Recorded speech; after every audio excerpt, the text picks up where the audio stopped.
안녕하세요. 크마TV 박경만입니다. 오늘의 트렌드는 매일 발생되는 수많은 뉴스 속에서 우리가 반드시 알아야 할 트렌드 뉴스를 골라서 총 10가지 이슈를 전해드릴 예정입니다. 많은 관심 부탁드리고요. 좋아요와 구독 또한 부탁드리겠습니다. 그럼 바로 시작해 보도록 할게요. 네, 첫 번째 키워드는 얼리케어 신드롬입니다. 젊음이라는 자신감으로 평소에 건강에 대해서 다소 무심했던 2030 세대들이 건강에 대해 관심을 갖기 시작한 현상을 의미하는데요. 팬데믹 이후에 자신을 되돌아보는 시간이 늘어남에 따라서 건강과 미용, 그리고 더 나아가서 심리적 안정까지 생각하는 현상들이 나타나고 있습니다. 어린 나이 때부터 피부 노화를 대비하려는 얼리 뷰티족도 늘어나고 있고요. 남성의 경우 탈모를 예방하기 위한 활동들도 벌이고 있습니다. 이처럼 외적인 어떤 요소들을 관리하는 활동들도 늘어나고 있지만 이와 함께 심리적 안정을 추구하는 리추얼 프로그램들도 인기를 끌고 있습니다. 리추얼 프로그램은 매일 반복되는 행동을 통해서 심적 안정을 취하고 자신을 되돌아보는 활동들을 의미하는데요. 이런 프로그램들도 한번 알아보셔도 좋을 것 같습니다. 네, 두 번째 키워드는 쿠팡 이펙트입니다. 최근 우리 주변을 둘러다보면 대다수의 가정에서 쿠팡을 사용하는 경우가 많은데요. 이처럼 모바일이나 온라인을 통해서 쿠팡 소비가 늘어나는 현상을 쿠팡 이펙트라고도 합니다. 이 단어는 오프라인 경쟁사 몰락을 의미하는 아마존 이펙트에서 유래가 되었지만 의미는 사실 좀 반대적인 느낌을 갖고 있어요. 쿠팡 이펙트는 한국인의 삶을 더욱더 편리하고 효율적으로 바뀌었다라는 의미를 품고 있는데요. 그렇다면 왜 이러한 현상들이 나타나게 되었을까요? 그것은 대한민국 세대별 많이 쓰는 쇼핑 앱 데이터를 보면 알 수 있습니다. 노란색으로 표기된 쇼핑 앱은 1020 세대가 주로 사용하는 쇼핑 앱이고 파란색은 40, 50 그리고 60 세대까지 주로 쓰는 쇼핑 앱이라고 볼 수 있겠습니다. 여기서 한 가지 특징적인 부분이 10대에서 60대 모두 가장 많이 사용하는 쇼핑 앱이 바로 쿠팡이라는 뜻이죠. 그만큼 전 세대에 걸쳐 사용되기 때문에 대한민국 삶 자체를 변화시키는 데 큰 영향을 미쳤다는 의미를 가지고도 있습니다. 네, 세 번째 키워드는 미디어 커머스입니다. 미디어 커머스는 컨텐츠를 활용해서 고객에게 큐레이션하는 이커머스 유통 방식을 의미하는데요. 그럼 최근에 이슈가 되고 있는 라이브 커머스와는 무엇이 다를까요? 라이브 커머스는 제품과 서비스를 쇼호스트와 함께 온라인에서 판매하는 방식이라면 미디어 커머스는 인플루언서와 함께 차별화된 컨텐츠로 제작을 해서 판매하는 방식을 의미합니다. 좋은 예로는 아프리카 TV가 있을 텐데요. 아프리카 TV는 BJ라고 불리우는 인플루언서와 함께 자체 제작한 상품을 만들고 그리고 유통, 판매하는 역할까지 진행을 하고 있습니다.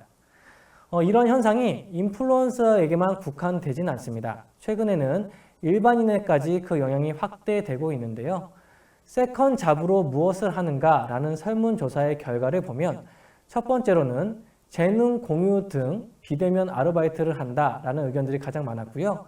두 번째가 바로 인플루언서 활동을 한다 라는 의견이었습니다.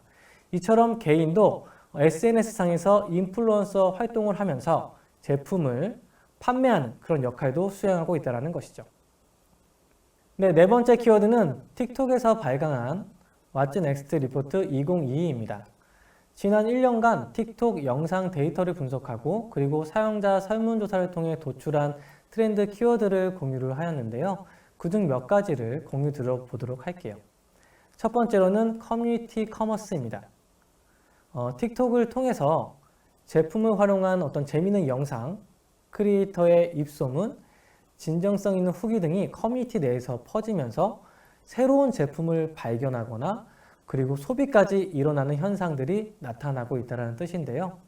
해시태그로 틱톡 made me buy it으로 검색을 하면 지난 12월 기준으로 전 세계 74억 뷰 조회가 일어났다고 합니다. 두 번째는 사운드의 진화입니다. 틱톡 사용자의 88%가 음악이라는 컨텐츠가 앱 경험의 중심이라고 생각을 하는데요. 그만큼 음악이라는 매체가 주는 영향력이 크다고 볼 수 있겠습니다. 이와 더불어서 크리에이터가 만든 음악을 브랜드 캠페인으로 활용해서 성공을 거둔 케이스도 많았다고 하죠. 세 번째는 크리에이터 커뮤니티입니다. 틱톡을 사용하는 사람들 중에 62%가 자신과 브랜드를 연결시킬 수 있는 가장 좋은 방법으로 크리에이터를 선택을 하였는데요. 크리에이터는 단순히 컨텐츠를 제공하는 그런 역할뿐만 아니라 하나의 팬덤을 만들어내는 역할 또한 수행하고 있기 때문이죠. 그렇다면 이런 팬덤 현상은 어떻게 만들어질까요?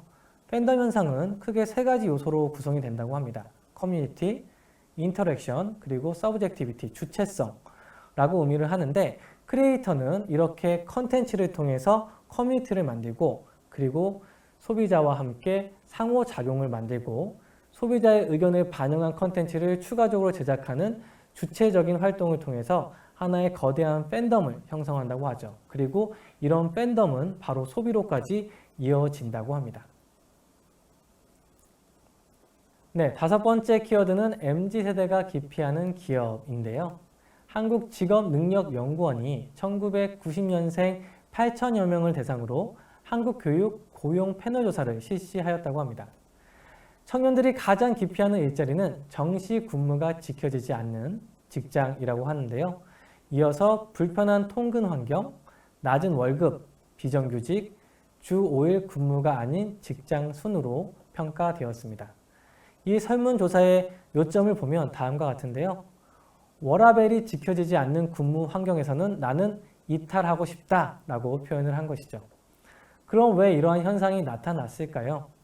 그것은 사회의 현상을 보는 관점이 달라졌기 때문입니다.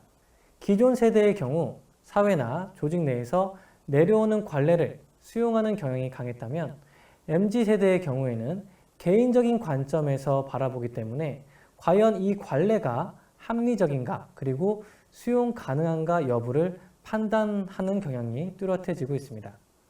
근무 외적인 시간에 추가적인 근무를 하는 것도 마찬가지입니다.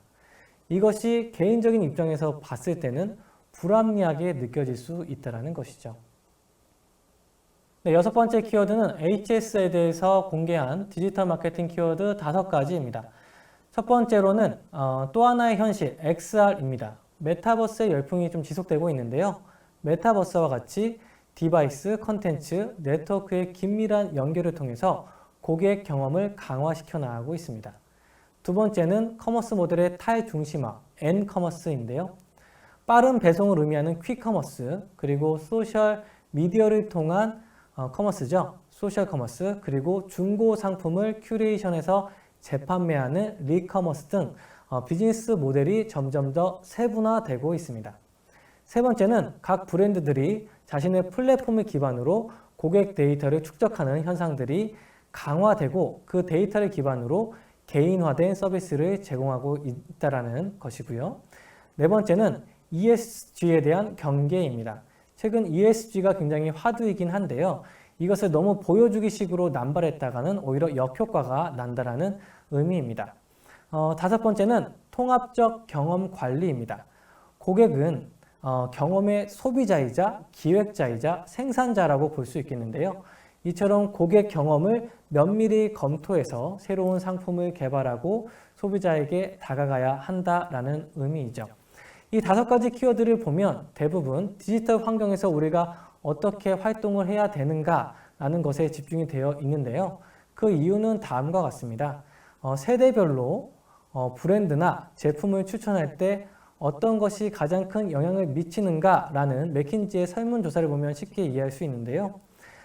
가장 큰 소비자로 급부상하고 있는 Z 제너레이션을 보면 가장 크게 영향을 많이 받는 것이 소셜미디어, 그리고 두 번째가 온라인 리뷰, 세 번째가 친구나 지인, 네 번째가 인플루언서, 그리고 다섯 번째가 전통적인 미디어와 뉴스와 메일입니다. 전통적인 미디어나 뉴스, 메일 등은 더 이상 영향을 미치지 못한다고 볼 수 있겠고요. 소셜미디어나 온라인 리뷰에 큰 영향을 받고 있다고 볼 수 있겠습니다. 그만큼 디지털 마케팅에 집중을 해야 되는 이유가 나와 있는 것이죠. 네, 7번째 키워드는 미래형 리테일 롯데백화점입니다. 롯데백화점이 최근 조직을 재정비하면서 전략 방향이 더욱더 뚜렷해지고 있는데요. 상품, 마케팅, 디자인을 삼각편대로 삼아서 차별화된 컨텐츠를 확보하고 시장에 새 바람을 일으키겠다라는 포부를 밝히고 있습니다. 이를 통해서 트렌드를 이끄는 롯데로 변화하겠다라는 어떤 조직의 핵심 방향이 드러났다고 볼 수 있겠습니다. 이와 더불어서 최근에 백화점 업계 추이를 한번 봐보면 경기 불황 속에서도 2020년 대비 2021년 주요 백화점 브랜드가 모두 성장한 이런 현상을 볼 수 있겠는데요. 그 중심에는 바로 MZ세대와 럭셔리 브랜드가 있습니다. 트렌드를 이끄는 것과 함께 럭셔리 브랜드 그리고 럭셔리 시장을 어떻게 선도하는가가 가장 큰 경쟁력이 되고 있는 상황입니다. 럭셔리 브랜드 관련 컨설팅 회사의 CEO가 한 이야기를 한번 읽어봐 드릴게요. 럭셔리 브랜드 내 새로운 게임이 시작되었다. 기존과 다른 사고를 해야 된다. G세대와의 연결성을 찾지 못한 브랜드의 50%는 10년 후 사라질 것이다. 그만큼 MZ세대 그리고 럭셔리 브랜드에 대한 어떤 시장 점유율 그리고 리딩 컴퍼니가 되는가가 어떻게 보면 핵심 경쟁력이 되고 있다라고 볼 수 있겠습니다. 네, 여덟 번째 키워드는 띠부띠부실입니다. 이게 무슨 뜻인가? 라고 물어보시는 분들이 많을 텐데요. 띠부띠부실은 떼었다 붙였다 떼었다 붙였다 하는 스티커라는 의미를 가지고 있습니다. 한때 인기를 끌었던 포켓몬빵이 20년 만에 다시 재출시가 되었는데요. 선풍적인 인기를 끌면서 이 스티커를 모으려는 현상도 함께 나타나고 있습니다. 이 스티커를 모으기 위해서 빵을 사는 사람들도 있고요. 그리고 이 스티커를 당근마켓에서 재판매를 하거나 스티커만 모으고 빵은 나눔을 하는 경우도 나타나고 있다고 하네요. 네, 아홉 번째 키워드는 CX 디자이너입니다. CX는 커스터머 익스피리언스, 즉 고객 경험을 의미하는데요.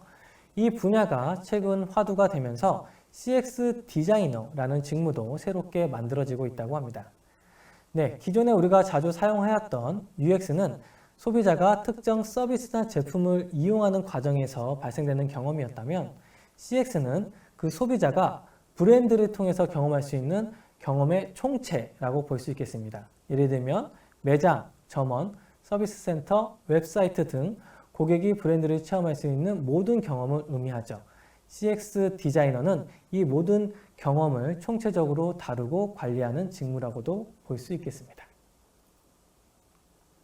네, 열 번째 키워드는 빈지 워칭입니다. 빈지 워칭은 폭식하다라는 의미의 빈지와 그리고 보다라는 의미의 와칭의 합성어로 어떤 시간에 구애받지 않고 원하는 컨텐츠를 소비하는 어떤 몰아보기 현상을 의미합니다. 넷플릭스의 CEO도 이렇게 이야기를 하는데요. 몰아보기 현상은 우리가 밤새워 책을 읽었었던 것처럼 이제 넷플릭스 컨텐츠도 몰아보는 현상이 일상화될 것이다 라고 이야기를 했다고 하죠. 이렇게 그 몰아보기 현상이 나타나는 이유로는 한 번에 모든 컨텐츠를 보고 싶거나 혹은 기다리기 싫거나 내 시간에 맞춰서 집중하고 싶거나 스포일러가 싫거나 하는 이유로 다양하게 나타났습니다.